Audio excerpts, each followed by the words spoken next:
તો આજે આપણે અહીંયા લીલી હળદરનું શાક બનાવીશું. ઘણા લોકો હળદરને આથીને ખાતા હોય છે, ઘણા લોકો તેનું અથાણું પણ બનાવતા હોય છે. પણ ઉત્તર ગુજરાત અને રાજસ્થાનનું આ લીલી હળદરનું શાક ખૂબ જ ફેમસ છે. તો ઘરે એક વખત ચોક્કસથી ટ્રાય કરવા માટે મારી આ રેસીપીને એન્ડ સુધી જોતા રહેજો. રેસીપી સારી લાગે તો વિડીયોને લાઇક કરજો, કમેન્ટ કરીને જણાવજો કે તમને મારી આ રેસીપી કેવી લાગી. હેલો મિત્રો, સ્વાગત છે તમારું ભાઉસ કિચનમાં. તો આજે આપણે અહીંયા લીલી હળદરનું શાક બનાવીશું. તો તેના માટે મેં અહીંયા જરૂરી સામગ્રી લઈ લીધી છે, એટલે કે બધા જ શાકભાજી મેં અહીંયા તૈયાર રાખ્યા છે. તો અહીંયા આપણે લીલી હળદરનો ઉપયોગ કરવાના છીએ, જે શિયાળાની અંદર ખૂબ જ સરસ આવે છે. સાથે જ મેં લીલા વટાણા, સૂકી ડુંગળી, લીલી ડુંગળી, લસણ, આદુ અને લીલા મરચાં લઈ લીધા છે. મેં અહીંયા મોડા મરચાંનો ઉપયોગ કર્યો છે, તમે સ્પાઇસી મરચાં આવે છે તેને ઉપયોગમાં લઈ શકો છો. સાથે જ કોબીજ લીધી છે, તમે અહીંયા કોબીજના બદલે ફ્લાવરનો ઉપયોગ પણ કરી શકો છો. અહીંયા આપણે લીલી હળદરને ધોઈ અને ચપ્પા વડે છાલ ઉતારી લેવાની છે અને ત્યારબાદ આપણે તેને છીણી અને તેનો ઉપયોગ કરવાનો છે. સાથે જ કોબીજ અને ડુંગળીને ઝીણા ક્રશ કરી લેવાના છે. તો અહીંયા તમે આ શાકભાજીને ઝીણા સમારીને પણ ઉપયોગમાં લઈ શકો છો, પણ મેં અહીંયા બધી જ વસ્તુને સરસ રીતે ક્રશ કરી લીધી છે. તો અહીંયા આપણે કોબીજ, ડુંગળી અને આદુ મરચાં છે તેને ક્રશ કરીને રાખ્યા છે. અને ત્યારબાદ છેલ્લે આપણે હળદરને છાલ ઉતારી અને સરસ રીતે છીણી લેશું. તો અહીંયા મને મમ્મીએ હળદર છીણી દીધી છે, તે ખાવા માટેની હળદર આથતા હતા. તો સરસ મજાની હળદર છીણી આપી અને સાથે જ આપણને લીલી ડુંગળી છે તેને પણ ઝીણી સરસ રીતે સમારી દીધી છે. તો મેં અહીંયા આશરે 300 ગ્રામ જેટલી હળદરનો ઉપયોગ કર્યો છે. તો હળદર, લીલી ડુંગળી, વટાણા અને કોબી બધું જ શિયાળાની અંદર ખૂબ જ સરસ મળે છે. તો આ શાક એક વખત ઘરે ચોક્કસથી ટ્રાય કરવું. તો તેના માટે મેં અહીંયા ગેસ ઉપર એક જાડી કઢાઈ લઈ લીધી છે અને તેની અંદર આપણે 3 ચમચા ભરી અને ઘી એડ કરીશું. તો આ શાક છે તે ઘીની અંદર જ બને છે અને તેનો સ્વાદ ખૂબ જ સરસ આવે છે. હવે જે આપણે છીણી અને હળદર રાખી છે તેને ઘીની અંદર એડ કરી અને ધીમા તાપે તેને સતત હલાવતા રહેશું અને સરસ રીતે હળદરને શેકી લેવાની છે ઘીની અંદર. એક વાતનું ખાસ ધ્યાન રાખવાનું છે કે આ પ્રોસેસ ખૂબ જ ઝડપથી કરવાની છે.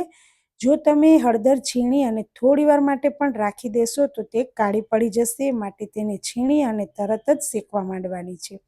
અને શેકતી વખતે પણ તે નીચે ચોંટી ના જાય તેનું ખાસ ધ્યાન રાખવાનું છે, જેથી કરી અને આપણે તેને સતત હલાવતા રહેવાનું છે. તો આવી રીતે આપણે હળદરને સતત હલાવતા રહેવાથી આપણી હળદર પણ અહીંયા સરસ રીતે શેકાઈ ગઈ છે. તો જ્યાં સુધી હળદરમાંથી ઘી છૂટું ના પડે ત્યાં સુધી શેકવાની છે.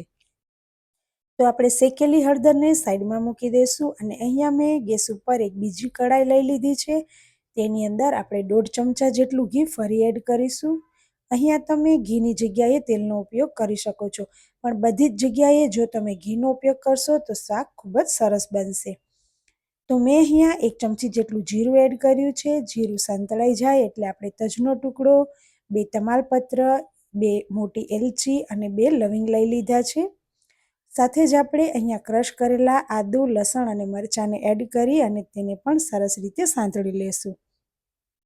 આદુ મરચાં સંતળાઈ જાય એટલે આપણે તેની અંદર ઝીણી એકદમ સરસ રીતે ક્રશ કરેલી ડુંગળી છે તેને એડ કરી દઈશું અને ડુંગળી પણ સરસ રીતે સંતળાઈ જાય અને તેની કચાશ દૂર થઈ જાય ત્યાં સુધી આપણે તેને હલાવતા રહેશું. જો તમે શાકભાજીને થોડા પણ મોટા સમાર્યા હશે તો તેને ચડતા થોડી વાર લાગશે, પણ જો આવી રીતે તમે સરસ રીતે ચોપરમાં ક્રશ કરી લેશો તો શાક છે તે ઝટપટ તૈયાર થઈ જશે. હવે આપણે અહીંયા ક્રશ કરેલી કોબીજ છે તેને એડ કરી દઈશું અને સાથે જ લીલા વટાણા છે તેને એડ કરી દઈશું. મેં અહીંયા થોડા વટાણાનો ઉપયોગ કર્યો છે, તમે વધારે વટાણા લેશો તો પણ શાક ખૂબ જ સરસ લાગશે. હવે આપણે બધા જ શાકભાજીને સરસ રીતે હલાવતા રહીશું અને ચડી જાય ત્યાં સુધી તેને સાંતળવાના છે. સાથે જ મેં અહીંયા લીલી ડુંગળીનો ઉપયોગ કર્યો છે. તમે આ શાકની અંદર બધી જ લીલી ડુંગળીનો ઉપયોગ પણ કરી શકો છો. સાથે જ ઘણા લોકો તો શાકની અંદર ટામેટાનો ઉપયોગ પણ કરતા હોય છે, પણ મેં અહીંયા ટામેટાનો ઉપયોગ નથી કર્યો. તો આવી રીતે સતત હલાવતા રહેવાથી આપણું શાક છે તે સરસ ચડી જશે. તો અહીંયા મેં વટાણાને ચેક કરતાં હજુ શાક થોડું કાચું લાગતું હતું, એટલે મેં તેને ફરી થોડી વાર માટે રાખ્યું છે અને હવે પ્રેસ કરતાં આપણા વટાણા અહીંયા સરસ રીતે ચડી ગયા છે. તો અહીંયા આપણે સાઈડમાં શેકીને જે હળદર રાખી છે તેને શાકની અંદર એડ કરી દઈશું. હળદર છે તેને તો આપણે સરસ રીતે ઘીમાં સાંતળી લીધી છે, એટલે તેને આપણે વધારે નહીં ચડવા દેવી પડે. તો હળદર એડ કર્યા બાદ પણ આપણે સરસ રીતે શાકની અંદર મિક્સ થઈ જાય ત્યાં સુધી આપણે તેને હલાવતા રહીશું, અને ત્યારબાદ જ આપણે તેની ઉપર મસાલા કરવાના છે. તો અહીંયા હળદર અને શાક પણ સરસ રીતે મિક્સ થઈ ગયા છે. તો હવે આપણે તેની અંદર મસાલા એડ કરીશું. તો અહીંયા આપણે આ શાકની અંદર રેગ્યુલર મસાલાનો જ ઉપયોગ કરવાનો છે, બીજા વધારાના કોઈ જ મસાલા એડ કરવાની જરૂર નહીં પડે. તો મેં 2 ચમચી લાલ મરચું એડ કર્યું છે, સાથે જ 2 ચમચી ધાણા જીરું એડ કર્યું છે, સાથે જ આપણે સ્વાદ પ્રમાણે મીઠું એડ કરી દઈશું. અને અહીંયા મેં 2 ચમચી લાલ મરચાંનો ઉપયોગ કર્યો છે. જો તમારા ઘરમાં વધારે સ્પાઇસી ખાતા હોય તો વધારે લાલ મરચું એડ કરી શકો છો, તેનાથી પણ આ શાકનો સ્વાદ ખૂબ જ સરસ આવે છે. બહાર જે લીલી હળદરનું શાક મળે છે તે એકદમ સ્પાઇસી હોય છે, અને ઘરે બનાવેલા શાક કરતાં ઘી પણ શાકમાં ખૂબ જ વધારે હોય છે. તો અહીંયા આપણે બધી જ વસ્તુ માપમાં નાખી છે. તો તમે વધારે તીખું પણ એડ કરી શકો છો અને ઘીનો ઉપયોગ પણ વધારે કરી શકો છો. તો હવે આપણે મસાલા એડ કર્યા બાદ તેને સરસ રીતે ઢાંકી અને થોડીવાર માટે ચડવા દેશું, જેથી કરી અને મસાલા છે તેનો સ્વાદ પણ શાક સાથે સરસ રીતે મિક્સ થઈ જાય. તો આપણું શાક પણ સરસ રીતે ચડી ગયું છે અને શાકમાંથી ઘી પણ છૂટું પડ્યું છે. તો અહીંયા આપણું શાક છે તે તૈયાર થઈ ગયું છે. અને હવે આપણે આ શાકની અંદર દહીં એડ કરવાનું છે. તો અહીંયા જે આપણે દહીંનો ઉપયોગ કરીએ છીએ તે એકદમ મોડું દહીં લેવાનું છે. અને જો તમારી પાસે ખાટું દહીં હોય તો પહેલેથી જ તેની અંદર થોડું દૂધ ઉમેરી અને તેને સરસ રીતે મિક્સ કરી ત્યારબાદ એડ કરવાનું છે. તો દહીં એડ કર્યા બાદ તેને ફરી સરસ રીતે હલાવી લેવાનું છે, અને તેને એડ કર્યા બાદ હલાવતા જ રહેવાનું છે, જેથી કરી અને આપણે એડ કરેલું દહીં છે તે ફાટી ના જાય. તો તમે જોઈ શકો છો કે અહીંયા સરસ મજાનું આપણી લીલી હળદરનું શાક છે તે તૈયાર થઈ ગયું છે. તો ઉપરથી હું થોડા કાજુના ટુકડા અને થોડી સૂકી દ્રાક્ષ છે તે એડ કરી દઈશ, જે આ શાકની અંદર ખૂબ જ સરસ લાગે છે. તો અહીંયા આપણું સરસ મજાનું ઉત્તર ગુજરાત અને રાજસ્થાનનું ફેમસ શાક છે તે તૈયાર થઈ ગયું છે. તો આ લીલી હળદરનું શાક સ્વાદમાં ખૂબ જ સરસ લાગે છે. તમે પણ એક વખત ઘરે ચોક્કસથી ટ્રાય કરજો.